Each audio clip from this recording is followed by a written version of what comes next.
C'est la 5e chemise qui vole à travers la pièce. Romuald l'attrape dans les airs et la repose correctement sur le dossier d'une chaise. Rita, tu en penses quoi? Elle ne serait pas en train de se faire un peu de soucis, non? Laisse-la encore essayer 3 jupes et on devra intervenir. Ils sont là. Mes 2 meilleurs amis sont venus chez moi pour m'aider. Mon cœur déborde de reconnaissance au milieu de mon stress et des habits épars. J'ai presque vidé mon placard à la recherche de la tenue parfaite pour cet entretien. J'essaye, Romuald et Rita jugent. Je dois admettre qu'ils avaient déjà approuvé la 2e tenue, mais j'ai continué. J'ai besoin que mon apparence transmette le bon message. Ah, la voilà.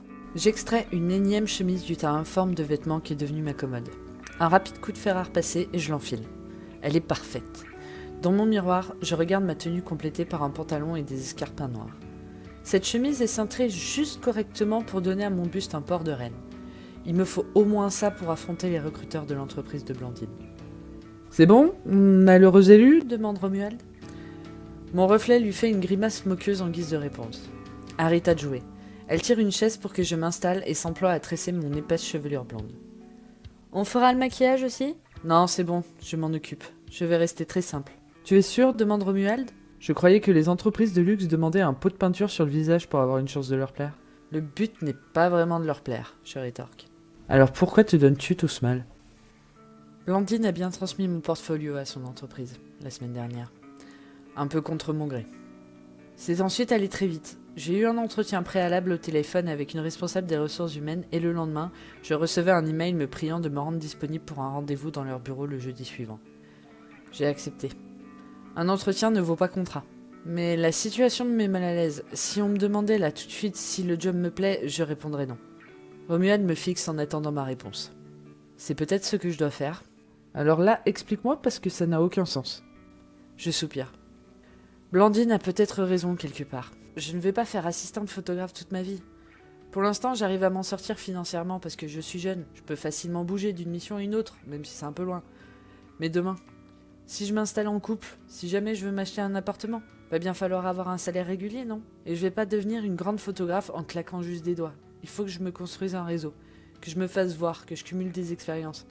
Alors c'est peut-être ça mon occasion de me faire connaître. Romuald fronce le nez. Lui, il fait déjà ce qu'il aime. Il est concierge dans l'un des plus grands hôtels de la ville.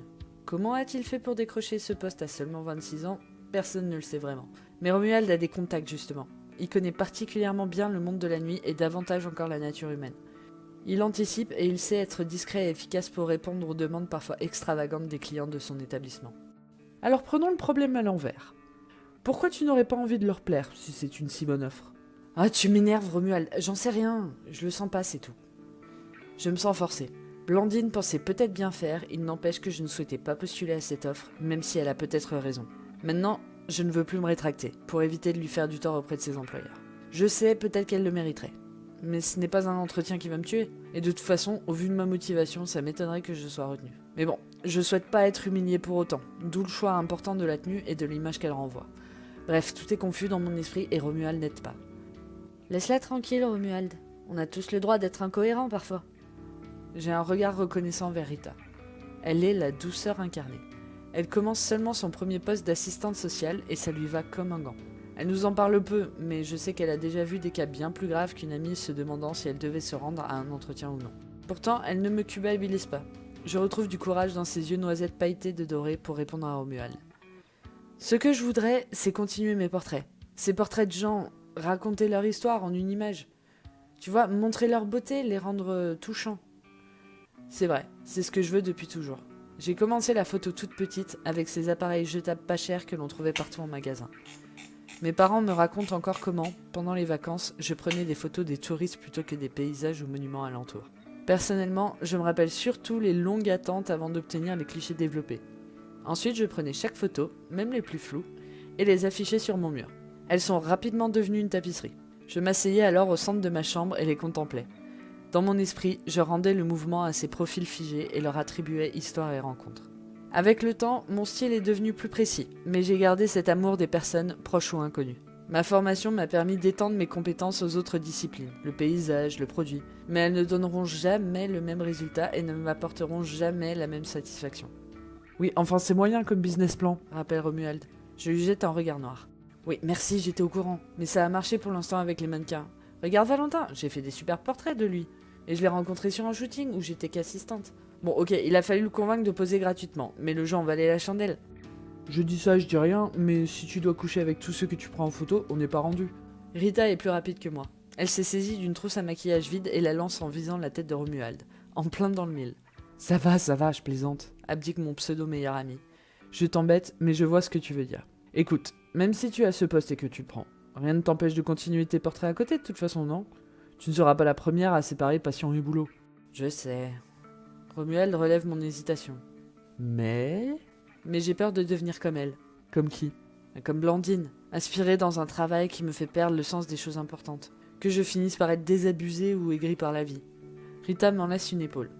Ne t'inquiète pas, tu ne deviendras pas comme elle. Déjà, toi, on t'aime, alors qu'elle, on ne peut pas la sentir depuis que tu nous l'as présentée.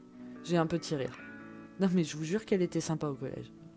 Romuald s'approche et m'embrasse le haut du crâne. Oui, mais toi, tu le seras toujours.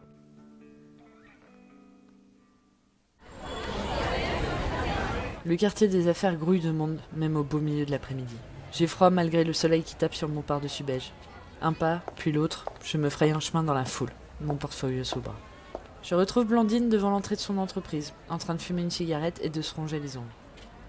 Super, tu as tout? Ton CV, ton portfolio? Je lui monte sans prononcer un mot. La boule dans ma gorge ne me lâche pas et le luxe des lieux ne m'aide pas. Après m'avoir donné mon badge visiteur, Blandine me guide jusqu'au petit salon où plusieurs personnes attendent. Pas de portfolio. Je dois être la seule candidate présente. Je constate surtout des hommes d'affaires en grande conversation sur leur téléphone, enfoncés dans leur siège comme s'ils le possédaient. Je reconnais du danois d'un côté, de l'anglais avec un accent écossais de l'autre. Je suis la seule femme dans la pièce. Personne ne fait attention à moi. Ça me rassure un peu. Blandine me tend un café et m'annonce qu'elle doit retourner travailler. Ça va aller? Rappelle-toi, la RH va venir te chercher pour faire un point sur le poste avec toi. Puis, tu auras rendez-vous avec Monsieur Tanim qui sera ton supérieur si tu es prise. S'il te plaît, fais attention. Il est très influent dans cette entreprise. Ne foire pas ou je vais en entendre parler pendant des mois. Il n'a pas le temps pour des bêtises. Je n'ai même plus le courage de faire un trait d'esprit sur la pression qu'elle me met. Quand elle disparaît, je prends place sur un fauteuil et contemple et recontemple mes photos pour me donner une contenance. 5 minutes passent, puis 10, puis 15. L'attente est en train de me tuer. Et si je me levais, là, pour partir? C'est en tout cas ce que me hurlent mes tripes. Mon cerveau est sur le point de donner les instructions de lever le camp à mes muscles quand une femme entre dans le petit salon. C'est la RH. Bonjour Angèle, je suis Elodie. C'est moi que vous avez eu au téléphone. C'était pas trop dur pour trouver? Je bafouille un négatif et la suis sur le chemin de son bureau. Mon cerveau est vide. Bien, installez-vous. J'obtempère. Son bureau est minuscule et l'on entend facilement ses collègues au téléphone de l'autre côté de la paroi. Il n'y a pas de fenêtre. C'est oppressant. Je l'observe pendant qu'elle me présente le poste en détail. J'ai déjà eu ce brief. L'idée est de mettre en valeur les produits à travers différents éléments de décor qui seront déterminés avec les chefs de produits, blablabla. Bla bla. Ce afin d'afficher des publicités reflétant les valeurs de la marque dans l'ensemble de la zone EMEA, blablabla. Bla. Je préfère me concentrer sur sa frange. Cette personne est creuse, je m'entends penser, avant de me m'originer. C'est étrange, mais je ne sens aucune connexion entre Elodie et moi. Pourtant, nous avons l'air d'avoir le même âge. Elle a le sourire alors qu'elle me parle, mais ses yeux sont ailleurs. Son speech est trop policé pour être sincère. C'est ça, elle n'est pas là avec moi. Son esprit a fui ce bureau exigu et son corps est sur pilotage automatique. Intérieurement, j'ai un sifflement d'admiration. Avoir besoin de fuir la réalité à ce point-là, c'est impressionnant. Vous avez des questions, Angèle? Mince, elle a déjà fini? C'était parfaitement clair, merci. Juste une question. C'est important pour moi de travailler dans un cadre où je me sente bien, avec des personnes qui aiment leur métier. Si ce n'est pas indiscret, vous, qu'est-ce qui vous a amené à travailler ici? Ah, je crois que j'ai fait bugger le pilotage automatique. Une brève ombre passe sur son visage, mais elle se ressaisit immédiatement. C'est une très bonne question. Pour ma part, j'ai souhaité travailler pour une entreprise qui place l'humain au centre. C'est le cas ici. Certes, à travers nos produits, nous nous adressons à un type de clientèle bien particulier, mais dans nos bureaux, nous avons à cœur de respecter l'individualité de chacun tout en formant une grande famille. Les locaux ici disposent par exemple d'espaces sportifs, pour ceux souhaitant évacuer les tensions à travers des pratiques saines. Nous avons aussi des salles de méditation pour que nos collaborateurs puissent se recentrer et retrouver leur concentration. Dans notre cafétéria, vous avez aussi un large choix de menus bio, vegan ou sans gluten, afin que chacun puisse trouver son bonheur. Elle m'a donné une réponse automatique.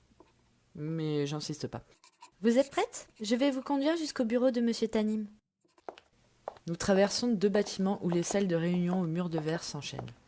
Je trotte légèrement derrière elle alors qu'Elodie affiche à présent un visage complètement fermé et avance d'un pas raide. Nous arrivons enfin au bout d'un couloir face à une porte à cajou marquée d'une plaque dorée « Monsieur Tanim, directeur Marc ». Elodie m'invite à m'asseoir sur une méridienne poussée contre le mur et frappe doucement à la porte avant d'ouvrir. « Monsieur Tanim, votre rendez-vous est ici. » Je n'entends pas la réponse, mais Elodie referme la porte avant de se tourner dans ma direction. « Encore 5 minutes et il est à vous. » Sourire figé. « C'est ici que l'on se quitte pour l'instant. J'espère vous revoir bientôt pour peut-être signer votre contrat. » Elle a dit cela très vite, comme une formule consacrée. Elle tourne les talons puis semble se raviser. Elle penche la tête dans ma direction avec un sourire timide.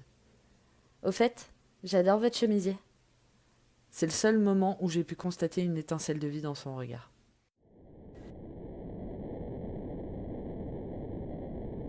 Ici, les bureaux sont parfaitement insonorisés. On entendrait une mouche voler si tout n'était pas aussi agressivement propre et aseptisé. Même les poils longs de la moquette semblent avoir été brossés, pour être parfaitement verticaux. Je n'entends que mon souffle, un peu court. La porte s'ouvre enfin. Angèle, entrez, bonjour. Il est grand, la 60aine je dirais, avec des lunettes en écaille habillant ses yeux marrons et des sourcils épais. Il a du ventre, mais le défaut est habilement dissimulé par un costume sur mesure. Il me tend la main pour la serrer. Sa poigne est molle, et il agrippe mon coude en même temps. À le voir aussi massif, je m'attendais plutôt à me faire broyer les doigts. Ce contact me laisse un sentiment très désagréable. Asseyez-vous, je vous en prie.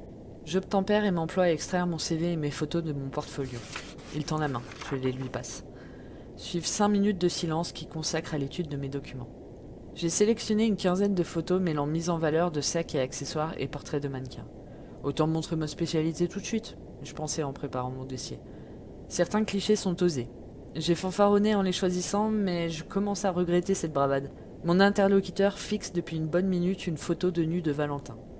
Dessus, mon ex-amant pose de dos, allongé sur le flanc, appuyé sur un coude pour le soutenir. Son autre main est posée sur sa nuque, avec des ongles longs peints en bleu électrique. Il avait immédiatement accepté quand je lui avais demandé à l'époque. Il y a beaucoup de défauts, mais la timidité n'en fait pas partie. Angèle, je peux vous appeler Angèle, n'est-ce pas? Sachant que c'est déjà fait, je serais bien normal de refuser et de le fâcher dès le début d'un entretien. Faites donc. Et comment dois-je vous appeler? Monsieur Tanim, c'est très bien. Je n'ai pas de prénom, sauf pour mes supérieurs. Et encore. Il a l'air très satisfait de sa plaisanterie. Votre choix de photo est intéressant. Il tranche avec ce que les autres candidats ont pu me présenter jusqu'à maintenant. J'ai une question pour vous, Angèle. J'aimerais savoir, aimez-vous les hommes? Je manque de tomber de ma chaise. C'est quoi cette question? Est-il en train de me demander mes préférences sexuelles? Ou veut-il savoir si je suis une mangeuse d'hommes? Quelle que soit l'intention, je ne vois aucun scénario où cette question ne serait pas déplacée. Je me ressaisis. Peut-être teste-t-il ma capacité à réagir avec calme face à des personnes malpolies? Ça ne m'étonnerait pas au vu du genre d'individu que l'on croise dans cette industrie. Et ce ne serait pas la première fois qu'un employeur tente de déstabiliser un candidat pour qu'il fasse ses preuves. Mais je sens une colère sourde pointer en moi. Pour qui se prend-il? Que je sois candidate ou pas, il y a des limites au test de recrutement. Jouer de son statut pour faire preuve d'une telle indiscrétion en fait partie. Je ne rentre pas dans son jeu et tente une autre réponse. J'aime l'humain en général. Je trouve les corps beaux, masculins comme féminins. C'est cette part d'humanité que j'essaye de retranscrire dans mes portraits. Il a un petit qui n'approuve ni ne condamne mes mots, puis repose les photos. Angèle, vous savez, vous êtes la seule femme parmi les candidats pour ce poste. Le monde du luxe peut parfois être rempli de requins qui n'hésiteront pas à faire une bouchée de vous. Quand on est une femme, c'est peut-être compliqué de garder la tête froide. Je me tais. Le « quand on est une femme » me dérange.